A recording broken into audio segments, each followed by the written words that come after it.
Bismillahir Rahmanir Rahim. Alhamdulillahi Rabbil Alameen.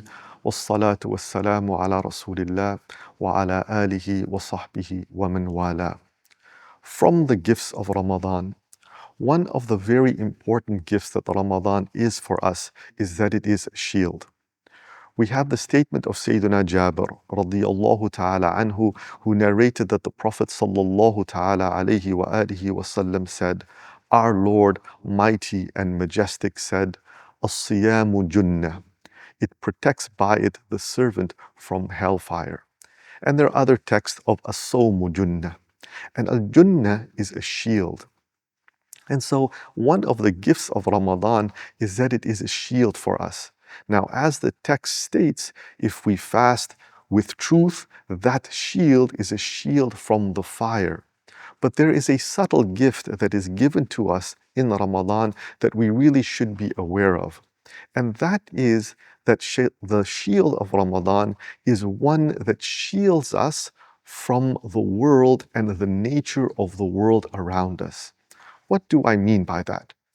If I were to look at the human being is made up of a multitude of systems. And with our modern technology, we're able to scan the human being and see what those systems might be. You can scan the human being and you can see that he has a skeletal system. He has a circulatory system and other systems in the body. But there is one system and there is one sort of reality that the human being has that truly makes him special, that sets him or her apart from the rest of creation. And that is that the human being has a spiritual system. The human being has a heart. And one of the gifts of Ramadan is that it is to remind us who we truly are. You see, in Ramadan, one of the gifts that Allah gives us is that He tells us to stay away from food and drink and other bodily pleasures from sunrise to sunset. Now, what this does for us is that this teaches us the form of fasting. And so the form of fasting is to remind myself that I do not need all of these bodily pleasures. I can say no to food and I can say no to the other pleasures of the body for that brief period of time in order for me to recognize truly that what I am is something else. I'm not a body, but rather I am a soul. And it should be noted that our world and the world in which we live in is constantly pushing us and telling us that we are bodies. All of our lives were showcased ads on television, on the internet, that teach us that for us to be truly happy, we have to engage and pursue bodily delights. We have to have the finest clothes, the fastest car, the most delicious of foods. We need to go on the most lavish of vacations.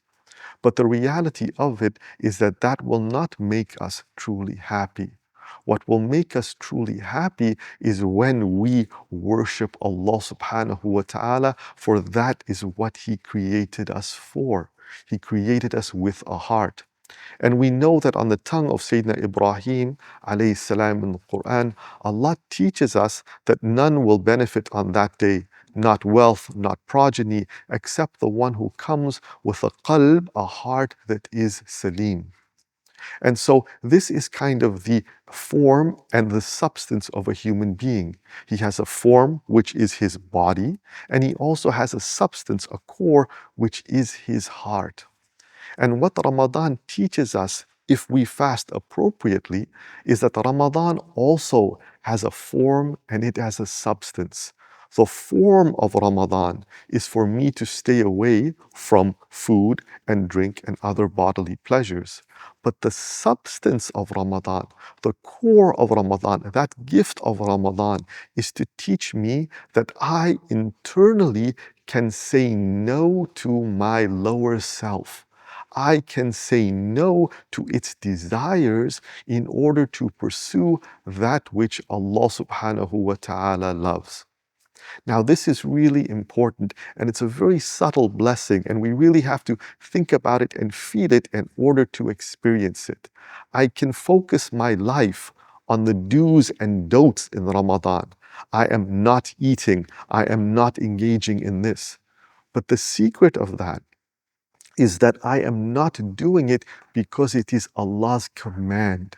And so part of attaining the blessing of Ramadan is to recognize in my actions every day that it is not about the rule externally, but it's about that internal state of being where I am learning to tell through my heart, my lower nafs, no. And this is of the greatest of gifts in Ramadan. Because if we can learn to tell our lower self no in the things that it wants, but that it is not good for it, how can that transform us? How can that make us into people of true beauty? If outside of Ramadan, I learn to say no to these negative inclinations, how much is that of a gift that can lead me to the heights of spiritual purity? If when I get angry, I tell my nafs, no, you will not express it in that vile way. Let's say I'm in traffic and someone cuts me off, and I say to my nafs, no, you will not yell, you will not use profanity, you will not do things that are negative in order to not do what the nafs has perhaps an inclination to, but what Allah does not love.